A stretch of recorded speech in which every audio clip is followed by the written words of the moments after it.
ಇದರ ಬಗ್ಗೆ ಮಾತನಾಡಲಿಕ್ಕೆ ನಮ್ಮ ಜೊತೆಯಲ್ಲಿ ಮಹಿಳಾ ಹೋರಾಟಗಾರ್ತಿ ಡಾಕ್ಟರ್ ಸುಧಾ ಅವರು ದೂರವಾಣಿ ಸಂಪರ್ಕದಲ್ಲಿದ್ದಾರೆ. ನಮಸ್ಕಾರ ಮೇಡಮ್. ನಮಸ್ಕಾರ. ಒಬ್ಬ ಮಹಿಳೆ ಪ್ಲಸ್ ಸರ್ಕಾರಿ ಅಧಿಕಾರಿ ಅವರನ್ನ ಧಮಕಿ ಹಾಕಿದ ವ್ಯಕ್ತಿಯನ್ನ ಅರೆಸ್ಟ್ ಮಾಡ್ಲಿಕ್ಕೆ ನಮ್ಮ ಕೈಲಿ ಆಗ್ತಾ ಇಲ್ಲ, ಅಂದ್ರೆ ಸರ್ಕಾರದ ಕೈಲಿ ಆಗ್ತಾ ಇಲ್ಲ, ಪೊಲೀಸ್ ಡಿಪಾರ್ಟ್ಮೆಂಟ್ ಕೈಲಿ ಆಗ್ತಾ ಇಲ್ಲ. ಹೋಗ್ಲಿ ಪಕ್ಷದ ಕಡೆಯಿಂದ ಶಿಸ್ತು ಕ್ರಮನ ಅಂತಂದ್ರೆ ಸಸ್ಪೆನ್ಷನ್, ಉಚ್ಚಾಟನೆ ಅಲ್ಲ. ಏನ್ ಹೇಳ್ತೀರಿ ಈ ರೀತಿಯ ಕ್ರಮಗಳ ಬಗ್ಗೆ? ನೋಡಿ ಅಮ್ಮ, ಇದೇನು ಕಾಂಗ್ರೆಸ್ ಅಲ್ಲಿ ಹೊಸದಲ್ಲ. ಇದೇನು ಕಲ್ಚರ್ ಇದೆಯಲ್ಲ, ಅಧಿಕಾರಿಗಳ ಮೇಲೆ ತಮ್ಮ ಮನೆ ನೌಕರುಗಳಂತ ಟ್ರೀಟ್ ಮಾಡೋದು, this is an age old culture of Congress. ಮೊದಲು ಸಹ ಸಿದ್ದರಾಮಯ್ಯ ಅವ್ರ ಸರ್ಕಾರ ಇದ್ದಾಗ, if you go back to the history, ಅನೇಕ IAS IPS ಆಫೀಸರ್ಗಳು ಆತ್ಮಹತ್ಯೆ ಮಾಡ್ಕೊಂಡಿದ್ರು. ಇವ್ರ ಪೀರಿಯಡ್ ಅಲ್ಲೇ ಹೈಯೆಸ್ಟ್ ಬ್ಯೂರೋಕ್ರಾಟ್ಸ್ ಆತ್ಮಹತ್ಯೆ ಮಾಡ್ಕೊಂತಾರೆ, ಸರ್ಕಾರಿ ನೌಕರಗಳು ಆತ್ಮಹತ್ಯೆ ಮಾಡ್ಕೊಂತಾರೆ. ಸೊ ಇದೇನು ಹೊಸದಲ್ಲ. ಆಮೇಲೆ ಮಹಿಳೆಯರ ಬಗ್ಗೆ ಇವ್ರಿಗೆ ಯಾವತ್ತಿಗಾದ್ರೂ ಇವರಿಗೆ ಗೌರವ ಇಲ್ಲ. ನನ್ನ ಪ್ರಶ್ನೆ, ಇವತ್ತು ನಾಗಲಕ್ಷ್ಮಿ ಚೌಧರಿ ಅವ್ರು ಎಲ್ಲಿದ್ದಾರೆ? Where is she? She is absconding. ಧರ್ಮಸ್ಥಳದ ಬಂದಾಗ ಇಮಿಡಿಯೇಟ್ ಆಗಿ ಸುಮೋಟೋ ಕೇಸ್ ಹಾಕ್ತಾರೆ. She is not even bothered ಆ ಸ್ಕಲ್ ಎಲ್ಲಿಂದ ಬಂತು ಏನು ಅಂತ ಯೋಚನೆನೂ ಮಾಡಂಗಿಲ್ಲ. ಬಟ್ ಈ ತರ ಯಾವಾಗ ಕೇಸಸ್ ಇರುತ್ತೆ, ಯಾವಾಗ ಕಾಂಗ್ರೆಸ್ ಲೀಡರ್ಸ್ ಇನ್ವಾಲ್ವ್ ಇರ್ತಾರೆ, ಅವಾಗ absolutely they are all behind the walls. They are absconding, ಕಾಣಿಸ್ಕೊಳಂಗೆ ಇಲ್ಲ.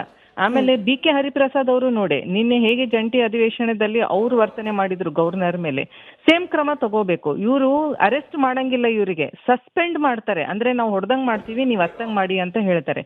ಯಾವಾಗ BJP ಕಾರ್ಯಕರ್ತರು, ಮಹಿಳಾ ಕಾರ್ಯಕರ್ತರು ಯಾವ್ದಾದ್ರೂ ಒಂದು ಸೋಷಿಯಲ್ ಮೀಡಿಯಾದಲ್ಲಿ ಪೋಸ್ಟ್ ಹಾಕಿದ್ರೆ ಇಮಿಡಿಯೇಟ್ಲಿ ನಾನ್ ಬೇಲೆಬಲ್ ವಾರೆಂಟ್ ಕಳಿಸ್ತಾರೆ ಅವರಿಗೆ, where the high court issues a stay for that. Okay, no crime has been done from them. ಇನ್ನೊಬ್ಳು ಮಹಿಳಾ BJP ಕಾರ್ಯಕರ್ತ SIR ಕೆಲ್ಸಕ್ಕೆ ಹೋದ್ರೆ ಅವಳಿಗೆ ಬಟ್ಟೆ ಬಿಚ್ಚಿ ಹೊಡಿತಾರೆ. ಬಟ್ ಇಂಥ ರಾಜು ಗೌಡ ಅಂತ ಒಂದು ಮೇನ್ ಕಲ್ಪ್ರಿಟ್ಸಿಗೆ they are absolutely they don't have any human values ಇಲ್ಲದವರಿಗೆ ಇವರೆಲ್ಲ they give them 5 star facilities. ನೀವು ನೋಡಿ, ಇವನ್ ಕಲಬುರ್ಗಿ ಸೆಂಟ್ರಲ್ ಜೈಲಲ್ಲೂ ಸಹ ಮತ್ತೆ ಬ್ಯಾಂಗ್ಳೂರ್ ಸೆಂಟ್ರಲ್ ಜೈಲಲ್ಲೂ ಸಹ ಹೇಗೆ ಕ್ರಿಮಿನಲ್ಸ್ 5 ಸ್ಟಾರ್ ಫೆಸಿಲಿಟೀಸ್ ಕೊಡ್ತಾರೆ. This shows the culture of Congress.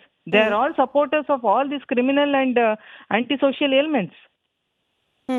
ನೀವು ಹಿಂಗ್ ಮಾತನಾಡಿದ್ರೆ BJP ಸಪೋರ್ಟರ್, ಹಾಗಾಗಿ ಕಾಂಗ್ರೆಸ್ ಪಕ್ಷದ ಹುಳುಕನ್ನ ಮಾತ್ರ ಮಾತನಾಡ್ತಿದ್ದಾರೆ ಅಂತ ಹೇಳ್ಬೋದು. But still speaking about this particular ಈ ಪ್ರಕರಣದಲ್ಲಿ ಒಬ್ಬ ಮಹಿಳಾ ಸರ್ಕಾರಿ ಅಧಿಕಾರಿಗೆ ಈಸಿ ಅಲ್ಲ ಒಬ್ಬ ರಾಜಕೀಯ ಮುಖಂಡನನ್ನ ಎದುರಾಕೊಂಡು ನೇರವಾಗಿ ಬಂದು ದೂರು ಕೊಡೋದು. ಯಾಕಂದ್ರೆ ಹಿಂದೆ ಭದ್ರಾವತಿಯಲ್ಲಿ ನಾವು ಗಮನಿಸಿದ್ವಿ, ಕಂಪ್ಲೇಂಟ್ ಕೊಡೋ ಹೊತ್ತಿಗೆ ಏನೆಲ್ಲ ಬದಲಾಗಿ ಹೋಯ್ತು ಅಂತ ಹೇಳಿ. ಬಟ್ ಸ್ಟಿಲ್ ಅಮೃತಾ ಗೌಡ ಅವರು ಈ ಹೋರಾಟವನ್ನು ಮುಂದುವರಿಸ್ತಿದ್ದಾರೆ. ಮಾಧ್ಯಮಗಳ ಬೆಂಬಲ ಇದ್ದೇ ಇದೆ, ರಿಪಬ್ಲಿಕ್ ಕನ್ನಡದ ಬೆಂಬಲ ಇದ್ದೇ ಇದೆ. ಬಟ್ ಸ್ಟಿಲ್ ಸರ್ಕಾರದ ಮುಖ್ಯ ಕಾರ್ಯದರ್ಶಿಗಳ ಗಮನಕ್ಕೂ ಹೋಗಿದೆ ಈ ಪ್ರಕರಣ. ಅವ್ರೇನ್ ಆಕ್ಟ್ ಮಾಡಿದ್ರು, ನೀವೇ ಹೇಳ್ದಾಗೆ ಮಹಿಳಾ ಆಯೋಗ ಅವ್ರೇನ್ ಆಕ್ಟ್ ಮಾಡಿದ್ರು, ಪಕ್ಷವನ್ನು ಪಕ್ಕಕ್ಕಿರೋಣ, ಪಾಸಿಬಲ್ ವೇಸ್ ಇತ್ತು ಆಕ್ಷನ್ ತಗೊಳಕ್ಕೆ. ಲಕ್ಷ್ಮೀ ಹೆಬ್ಬಾಳ್ಕರ್ ಅವರು ಎಲ್ಲಿದ್ದಾರೆ ಇವತ್ತು? They all should come in the front, no, forefront, immediate forefront ಅಲ್ಲಿ ಬಂದು they should have seen to that this person is arrested. He should have been behind the bars. ಜೈಲಲ್ಲಿ ಇರ್ಬೇಕಾಗಿತ್ತು. ಎಲ್ಲಿದ್ದಾರೆ ಅವರೆಲ್ಲ ಇವತ್ತು? ಇನ್ಫ್ಯಾಕ್ಟ್ ಅಬ್ಯೂಸ್ ಅನ್ನೋದು ಹೇಗಿರುತ್ತೆ ಅನ್ನೋದನ್ನ ಸ್ವತಃ ಅನುಭವಿಸಿದ್ದೀನಿ ಅಂತ ಹೇಳ್ಕೊಳ್ತಾರೆ ಲಕ್ಷ್ಮೀ ಹೆಬ್ಬಾಳ್ಕರ್ ಅವರು. ಸೆಷನ್ ನಡೆಯೋ ಸಂದರ್ಭದಲ್ಲಿ ನನ್ನ ಮೇಲೆ ಅವಾಚ್ಯ ಶಬ್ದಗಳನ್ನ ಬಳಕೆ ಮಾಡಿದ್ರು ಅಂತ ಹೇಳ್ದವ್ರೆ ಲಕ್ಷ್ಮೀ ಹೆಬ್ಬಾಳ್ಕರ್ ಅವರು. ಅವ್ರು ಎದುರು ನಿಂತ್ಕೋಬೇಕಾಗಿತ್ತಲ್ವಾ? ಮಹಿಳಾ ಅಧಿಕಾರಿ ಪರವಾಗಿ ನಿಂತ್ಕೋಬೇಕಾಗಿತ್ತಲ್ಲ.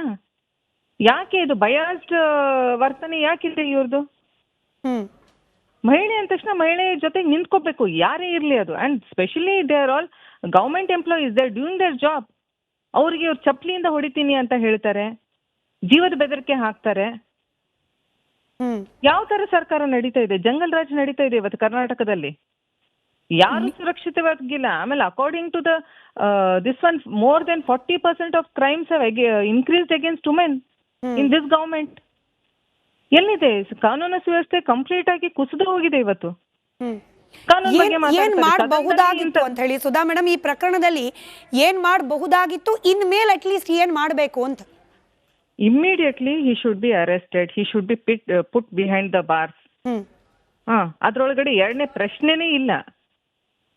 ಬಟ್ ಅರೆಸ್ಟ್ ಮಾಡಿ ಅಂತ ಹೇಳಿ ನಮ್ಮ ಪ್ರತಿನಿಧಿ ಯಾಕೆ ಅರೆಸ್ಟ್ ಡಿಲೇ ಆಗ್ತಿದೆ ಅಂತ ಕೇಳಿದಾಗ ಸಚಿವರೊಬ್ರು ಹೇಳ್ತಾರೆ, ನೀವೇ ಹೋಗಿ ಅರೆಸ್ಟ್ ಮಾಡಿ. ಅಂದ್ರೆ ಪೊಲೀಸ್ ಇಲಾಖೆಗೆ ಅವ್ರು ಸಿಗ್ತಾ ಇಲ್ಲ, ಮಾಧ್ಯಮದವರಾಗಿ ನೀವೇ ಹೋಗಿ ಅರೆಸ್ಟ್ ಮಾಡಿ ಅಂತಾರೆ ಸಚಿವರು ಹೇಳ್ತಿರೋದು. ಮೇಡಮ್ ಯಾಕೆ ಗೊತ್ತಾ, ಇವತ್ತು ಪೊಲೀಸ್ ಇಲಾಖೆ ಕರ್ನಾಟಕ ಸರ್ಕಾರದ ಕೈಗೊಂಬೆ ಆಗಿದೆ. ಸರಿನಾ? ನೀವ್ ಹೇಗೆ ಬಾಂಗ್ಲಾದೇಶಿಗಳು ಎಲ್ಲೆಲ್ಲ ಟೆಂಟ್ ಹಾಕಿದ್ದಾರೆ ಅಂತ ರಿಪಬ್ಲಿಕ್ ಟಿವಿದವ್ರು ನೀವು ಹೋಗಿ ಹೇಗೆ ನೀವು ಸ್ಟಿಂಗ್ ಆಪರೇಷನ್ ಮಾಡ್ತಾ ಇದ್ದೀರಾ, ಪೊಲೀಸರು ಮಾಡ್ಬೇಕಾಗಿತ್ತು, ಸರ್ಕಾರ ಮಾಡ್ಬೇಕಾಗಿರೋ ಕೆಲಸನ ನೀವು ತಗೊಂಡಿದ್ದೀರಾ. We appreciate you for that. ಅದೇ ತರ ಈ ಕೆಲಸನೂ ನೀವೇ ಮಾಡಿ ಅಂತಾರೆ. ಯಾಕಂದ್ರೆ ಅವ್ರದ್ದೇನಿದೆ ಮೇನು ಕರಪ್ಷನ್, ಕಲೆಕ್ಷನ್, ಕ್ರೈಮು.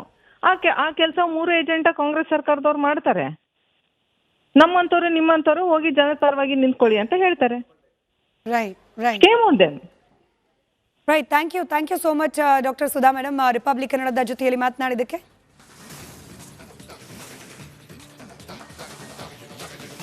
ಹೌದು, ಯಾಕಂದ್ರೆ ಹಿಂದೆ ಭದ್ರಾವತಿಯಲ್ಲಿ ನಾವು ಗಮನಿಸಿದ್ವಿ ಕಂಪ್ಲೇಂಟ್ ಕೊಡೋ ಹೊತ್ತಿಗೆ ಏನೆಲ್ಲ ಬದಲಾಗಿ ಹೋಯ್ತು ಅಂತ ಹೇಳಿ.